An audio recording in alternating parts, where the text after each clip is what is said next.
शीतला माता की पूजन होती है ठंडे समय में, शीतल समय में। शीतला माता ने ये नहीं किया कि रोटी बना के उठो और थाली लेके लाइन में लग जाओ। तुम देखना शीतला माता की पूजन करने लोग जाते ना शीतला सप्तमी शीतला अष्टमी पे, बस 11 बजे तक तो रोटी बनाती रहेगी, सामान बनाती रहेगी। 1-1.5 घंटा में ठंडा हुआ, 12:30 बजे उठ के सीधे लाइन में लग जाएगी, जल्दी से पूजन करके सो जाऊंगी, काम खत्म। शीतला माता ने भी सोच लिया बस तूने मुझे बेवकूफ बनाया, अब रुक जा तू।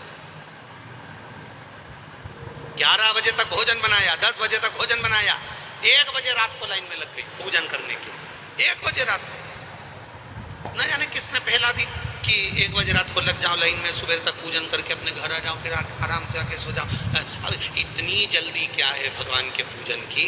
माँ की पूजन करने जा रहे हो, माता से लाड़ लड़ाने जा रहे हो, अपनी माता से अपने दिल की बात कहने के लिए जा रहे हो, अपने स्नेह की बात कहने के लिए जा रहे हो, तो धीरे धीरे प्रेमवश आनंद से माता की आराधना शीतल समय में, ठंडे समय में। ठंडे समय का मतलब है भीतर से ठंडे हो, अपने भीतर से ठंडे हो। अब अपने भीतर तो ठंडा ही है ही नहीं ना, जल्दी जल्दी चलो। और आधी बहुत पतली कुर्सी है और एक इतना बड़ा कपड़ा थाली पे ढाक के लाइन में खड़ी है शीतला माता।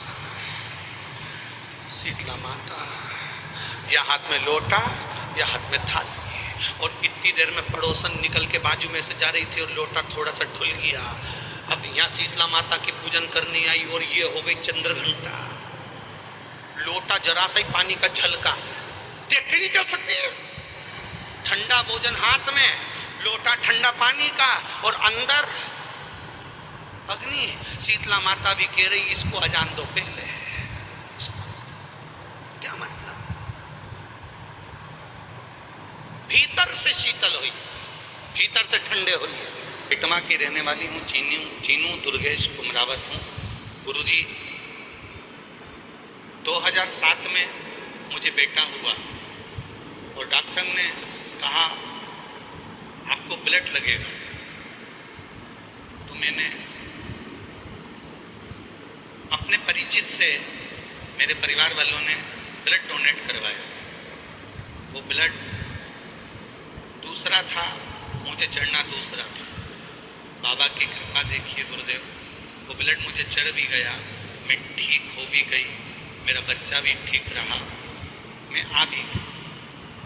समय बीता, तब कुछ इन्फेक्शन हुआ और शरीर में एक सोराइसिस की बीमारी हो गई। सोराइसिस की बीमारी ऐसी होती है गुरुजी कि पूरे शरीर में से खाल निकलती है, चमड़ी निकलती है। गुरुदेव, इंदौर, रतलाम, आप लोग भी हमारे साथ में पत्र पढ़ सकते हो, आस्था चैनल पर पत्र दिखाया जाता है, आप आराम से उस पत्र को पढ़ सकते हो। इंदौर, रतलाम, नीमच, बरनागर, जाने कितने डॉक्टरों को मैंने दिखा लिया पर वो बीमारी ठीक नहीं। 2007 से लगातार वो बीमारी बनी रही और शरीर से चमड़ी फुकली निकलती रही और वो चमड़ी खाल निकलती रही। सोराइसिस की बीमारी बढ़ती चली गई। लोग मुझसे नफरत करने लगे क्योंकि शरीर में से चमड़ी गिरती थी तो लोग अच्छा नहीं मानते थे।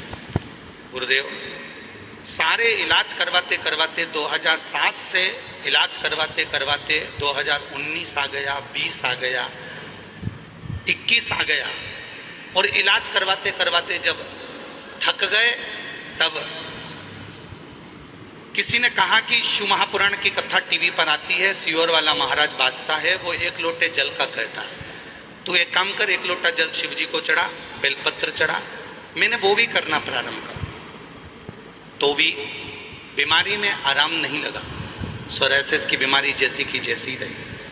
कुछ समय के बाद हमारे पास में एक माता जी रहती हैं, उन्होंने कहा सियोर वाले गुरुजी ने एक लाल चंदन का प्रयोग बताया जो अशोक सुंदरी वाली जगह पर लगाना है, और अशोक सुंदरी वाली जगह पर लगाकर चंदन को पीले चंदन के साथ उपयोग करना है और पीले चंदन के साथ उपयोग करके 1 लोटे जल में उस चंदन को डालकर अशोक सुंदरी वाली जगह पर चढ़ाना और उस पानी को लेकर आकर शरीर में लगाना और अच्छा पानी चढ़ाकर उस पानी को पीना।